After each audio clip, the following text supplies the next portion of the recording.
promoción Ciencia, Matemática y Física, Aquilino de Castro, docente, director de centro educativo, subdirector de distrito 0703 con asiento en Pimentel, dirigente de ADP por varios periodos, presidente de CONAMA por varios periodos, también con 33 años de experiencia en lo que es la educación, ejerciendo un liderazgo que todavía al día de hoy podemos visualizar y podemos tomar de ejemplo. Nosotros los líderes que vamos emergiendo, podemos tomarlo de ejemplo a usted. Bienvenido a nuestra entrevista. Gracias. Nosotras somos el grupo número 9 de la profesora Dergenis Díaz Quero, la profesora Juana Marta Tavares y quien les habla, Reina Maciel Rosa Rodríguez. Iniciamos con nuestra entrevista. Profesor Aquilino, nos gustaría que nos cuente sobre sus inicios en educación, cómo fueron. Cuéntenos un poco sobre esto. Muy bien, buena tarde. Primero permite saludarla a todas ustedes y me siento muy contento en esta entrevista cuando estoy al lado de mis alumnos que ahora son los actores de educación. Me siento completamente complacido de haber tomado la carrera de educador. Qué bueno.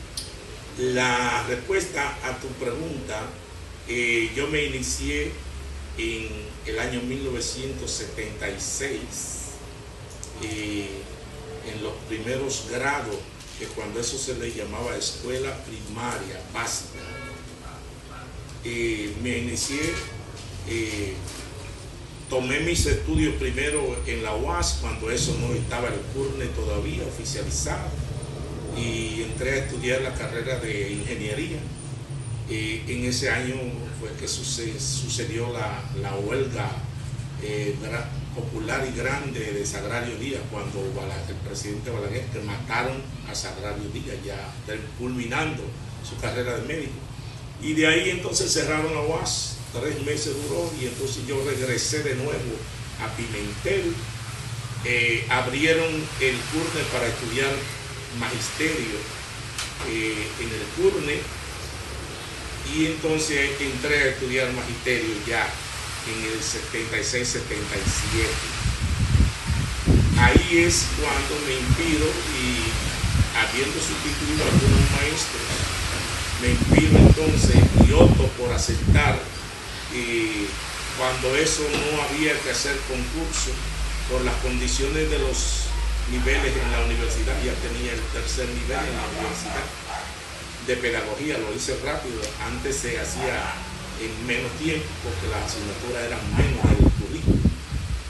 El asunto es que yo fui nombrado en el 78 oficialmente como maestro. En el 78 inicio mi carrera de educador. Bien. ¿Cómo es su camino para llegar a director, de docente a director? Muy bien. En ese momento yo contaba en una edad bien jovencita, con un entusiasmo extraordinario. Eran mis condiciones aún como cuando era alumno, y me tomaron en cuenta, y en ese entonces uno trabajaba por grado, y me fueron elevando de niveles. Me llevaron a dar el 8º grado, cuando eso se pagaba diferente, los grados.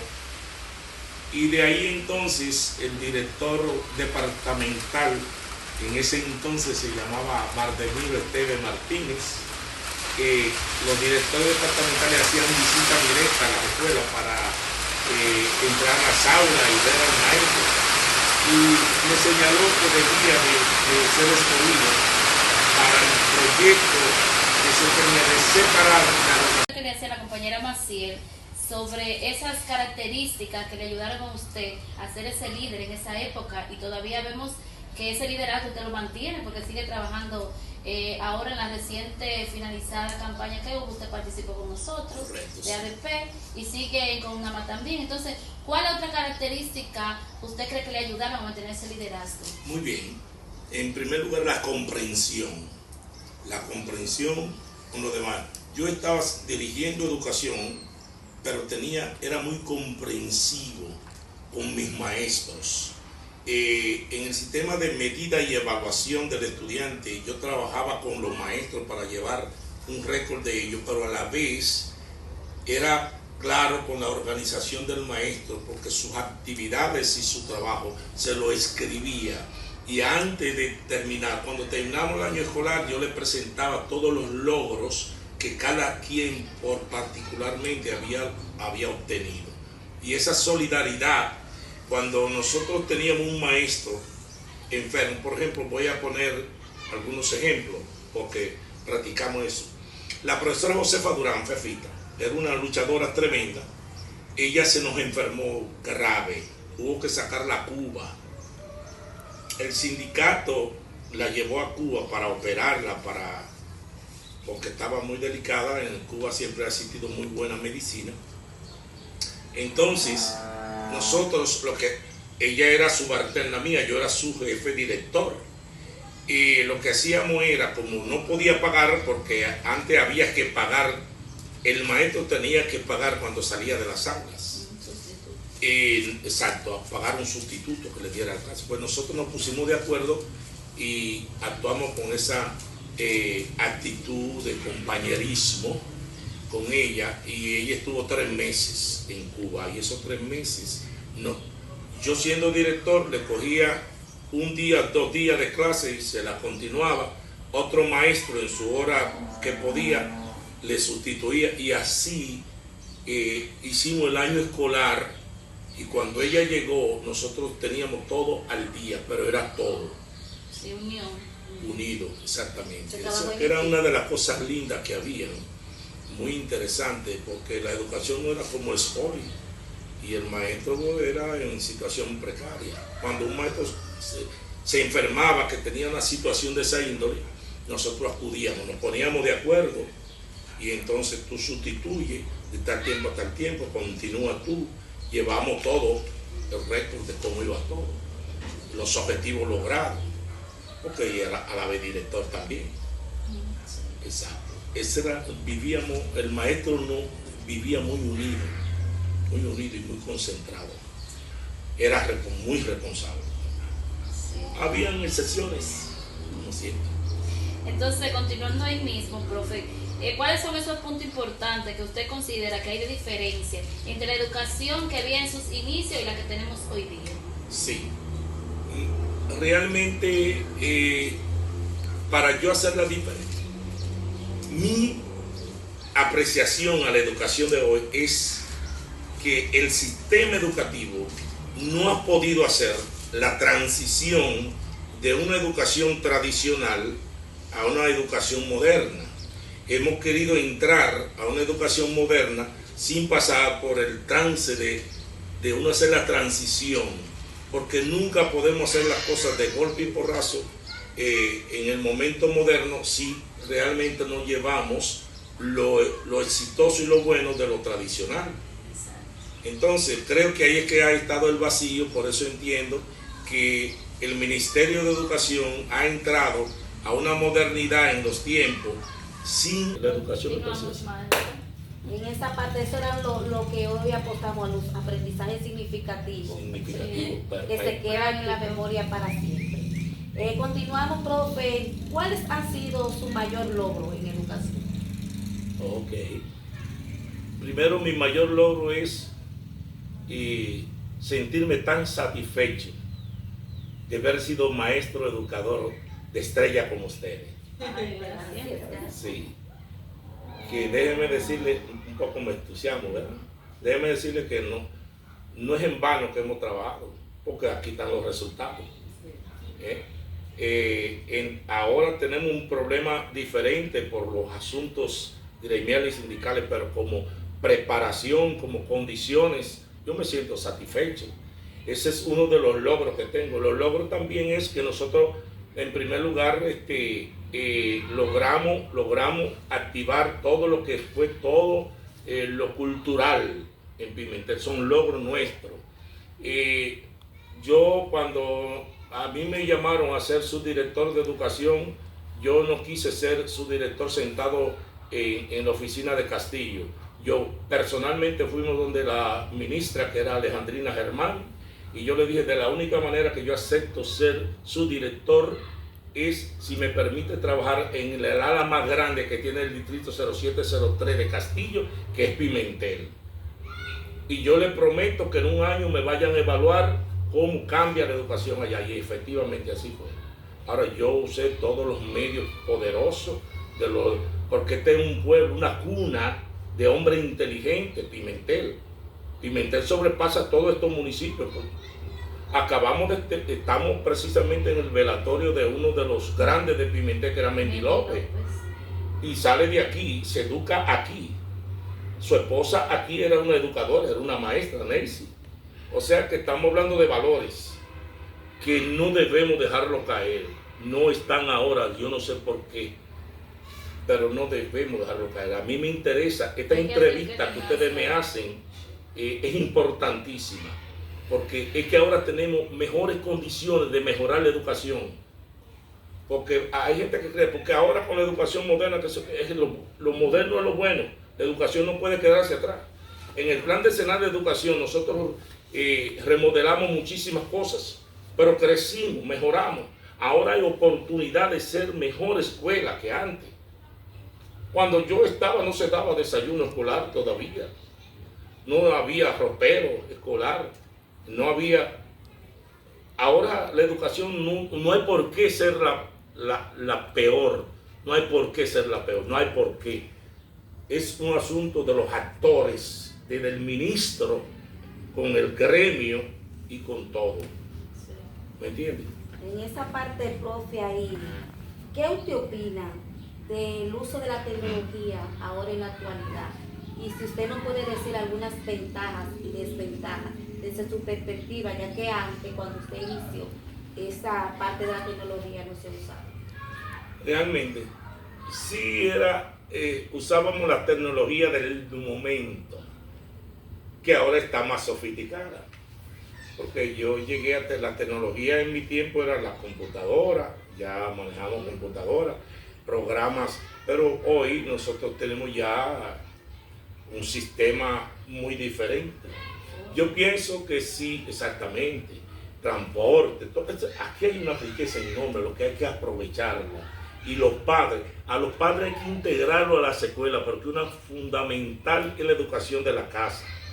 Los padres, yo veo que una de las debilidades que hay ahora es que los padres no se integran, y por eso la educación formal se desintegra cuando la inicial de la casa no asume el compromiso que tiene que asumir. Hay que trabajar eso para que las cosas puedan marchar, porque tenemos las herramientas del momento para aprovecharlas.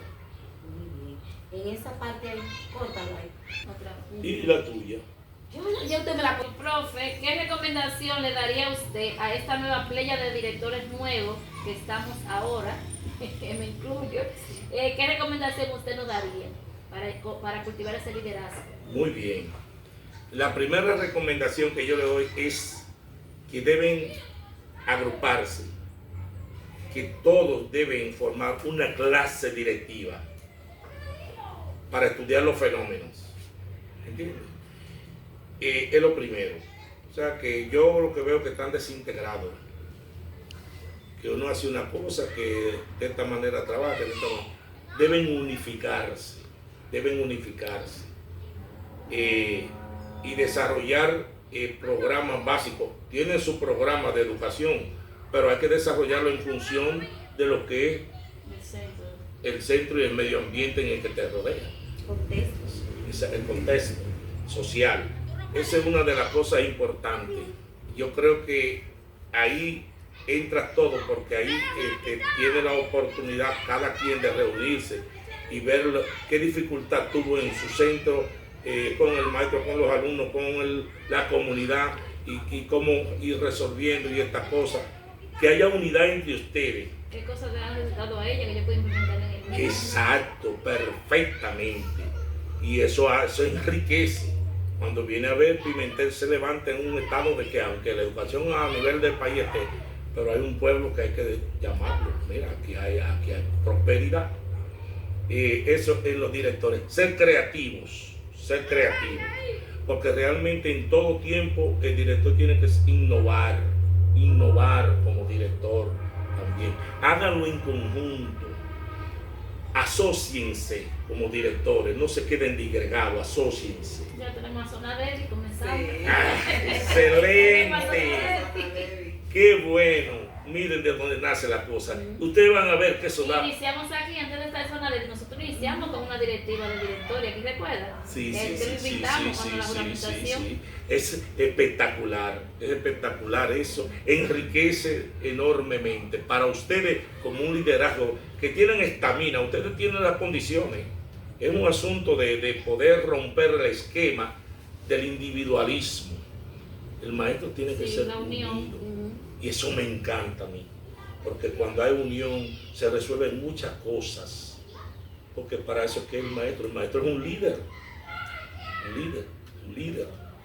Profe, ha sido un placer haberlo tenido en esta hermosa tarde con nosotros, compartiendo esas estrategias y técnicas para nosotras poder desarrollar nuestro liderazgo y proyectarnos como líderes que trabajan para dejar una huella marcada en la sociedad. Desde aquí, desde la escuela, nosotros trabajamos para desarrollar la sociedad. La escuela es el punto esencial para el desarrollo de una sociedad, y nosotros como líderes tenemos el compromiso de empoderarnos y elevar la educación a los niveles de excelencia. Muchas gracias. Gracias a usted. Profe, ¿nos podría decir cuál metodología usted empleaba cuando era docente que le daban resultados? Para que los docentes de hoy día puedan tomar de esas cosas tradicionales que daban resultados, que son buenas, tomarla hoy día, como usted decía. Sí, correctamente. Muy bien.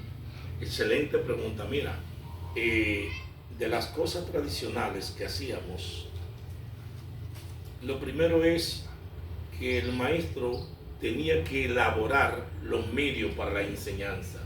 No es como hoy que los tenemos sofisticados. Hoy yo digo que es mejor ser maestro hoy con las herramientas científicas, tecnológicas que hay. A mí me encanta. Antes nosotros teníamos que salir al campo a buscar los materiales. Ahora eran naturales, que los cogíamos.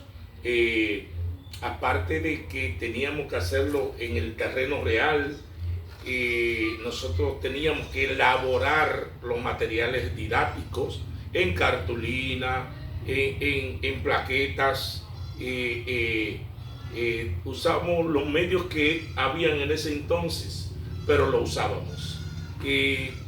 Yo recuerdo que a mí me correspondió dar clases de inglés y francés en secundaria, y como yo había estudiado a través del cassette, cuando eso se usaba en cassette, en los raditos, yo tenía mi radio y mi cassette. Entonces la enseñanza del idioma del francés y el inglés yo lo daba grabado, pero yo usaba el lenguaje que había, las actividades propias del alumno y de lo que él poseía para poder enseñarle las cosas, ¿me entiendes?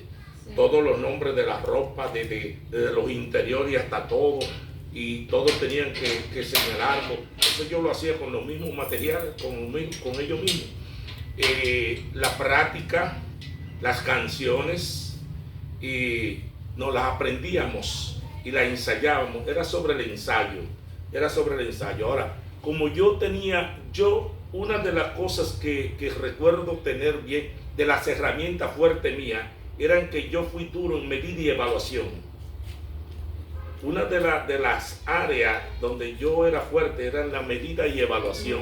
O sea, evaluaba a mis estudiantes. Oye esto, Virginia, cómo yo evaluaba a mis estudiantes, porque yo los preparaba y desde que yo veía que ellos me aprendían mis propósitos, ya yo no echaba para atrás, yo arrancaba de ahí. O sea, que el maestro el maestro tradicional tenía un problemita y era que le gustaba mucho medir. Entonces yo tenía mi evaluación formativa y sumativa. Por eso eran excelentes mis estudiantes. Pero te voy a decir algo que no puedo dejar de decir. Yo era tan agresivo en enseñar a mis estudiantes en la realidad del campo. Yo creo que fui de los primeros maestros, o el primer maestro de este municipio, que yo decía, no puede ser que nosotros estemos enseñándole a nuestros estudiantes, en los países modernos, los estudiantes aprenden toda la geografía y las caminan. Pues yo, en mi tiempo, eso es increíble, yo sacaba a mis estudiantes, todos, la escuela en pleno, y la llevaba a conocer el sur profundo. Mi estudiante yo lo llevaba, me recuerdo el nombre hasta del chofer que tenía guagua grande, se llamaba Pallillo, de San Francisco de Macorís. Y nosotros, 3 guaguas de esas, yo preparaba en cada guagua 10 maestros, que era lo que iba, pero era tomando la nota. Y en cada provincia que pasábamos hasta el sur profundo, todos tenían que conocerlo, anotarlo, los estudiantes anotarlo, el maestro observándolo, porque después el maestro en las preguntas, sea en historias, iba contabilizando. O sea, reprobar eran mis herramientas. Siendo director y siendo maestro, yo hacía eso. Nosotros llevamos varias veces, los estudiantes nosotros los llevamos a Haití, con un permiso especial, nos atendieron muy bien, conocieron, compraron allá en la frontera, sí, y anduvimos, inclusive, no se le olvida a mis estudiantes, yo hice un intercambio deportivo, yo soy muy deportista, un intercambio deportivo con mis estudiantes, con lo de Azua, lo de Barahona, toda esa provincia, pues era por 3 días. Ahora, los padres me tenían confianza, era con garantía y seguridad, y era en centro curial de monjas y padres que nos protegían. Sí, y todos los maestros, teníamos un intercambio de maestros. Usted era un profesor moderno en aquella época.